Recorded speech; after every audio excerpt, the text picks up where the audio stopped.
Bienvenue dans cette émission spéciale consacrée au renouveau des relations. À peine installé au palais de la Marina, le nouveau chef de l'État, Romiad Wadayi, passe à l'action diplomatique. Ses premiers déplacements officiels chez nos grands voisins, le Nigeria et le Niger, font largement réagir ici dans le département des Collines. Soulagement économique et exigences concrètes, nous avons promené notre micro dans les rues de Dassazoumé et de Savalou pour recueillir l'avis et l'appréciation de la population du département des Collines. Au-delà du symbole politique, ce rapprochement ouvre la voie à un raffermissement des liens historiques, culturels et économiques qui unissent depuis des générations les peuples de la région, commentent les populations du département des Collines. Je ne peux pas opiner sur ce sujet sans féliciter d'abord l'ancien chef d'État, M. Patrice Talon.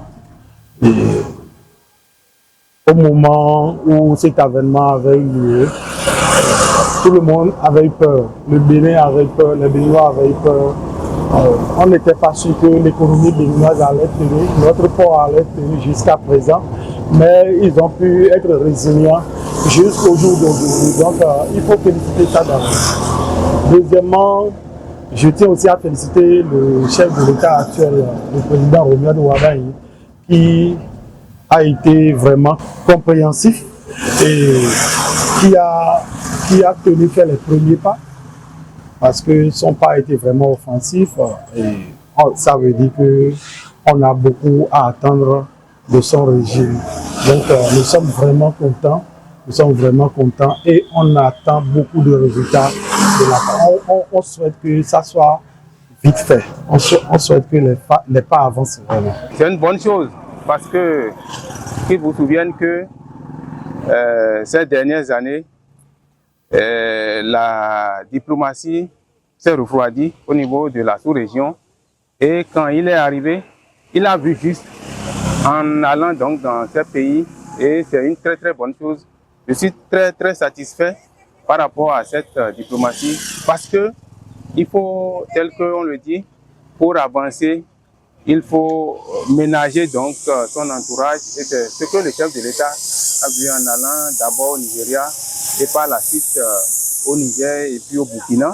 Et dans les tout prochains jours, je pense qu'il est annoncé vers le Togo.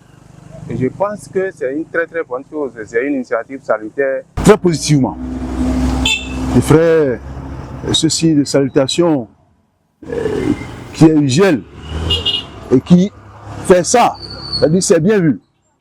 Parce qu'au-delà du développement de la construction interne, les relations internationales comptent aussi. Je parle sous le couvert du ministre des Affaires étrangères et de la coopération, sans que je le sois. Le monde aujourd'hui est devenu multipolaire et quels que soient les atouts dont vous bénéficiez à l'intérieur, vous ne pourrez véritablement pas avancer sans international et surtout les voisins immédiats. Les voisins immédiats de la République du Niger sont connus, c'est le Grand Nigeria et c'est quelque part aussi les pays de l'AES, c'est peut-être un thème dont le Niger, le Burkina Faso et quelque part aussi le Mali. À travers cette nouvelle ère de coopération, le Bénin et les pays de l'AES semblent ainsi faire le choix du dialogue plutôt que de la distance, de la complémentarité plutôt que de la méfiance. Une dynamique qui pourrait redessiner les contours de l'intégration régionale et offrir aux populations des perspectives plus prometteuses pour l'avenir. Ça va renforcer l'économie, les relations internationales, la fraternité entre les pays de la sous-région, notamment les pays de la CEDEAO. Très bien, nous sommes les Africains et quel que soit ce que nous ambitionnons, il serait normal que nous agissions parfois de façon aussi concertée, tant sur les questions économiques que sur les questions sécuritaires. Vous savez bien ce qui se passe au niveau du Nord, ça s'appelle le terrorisme.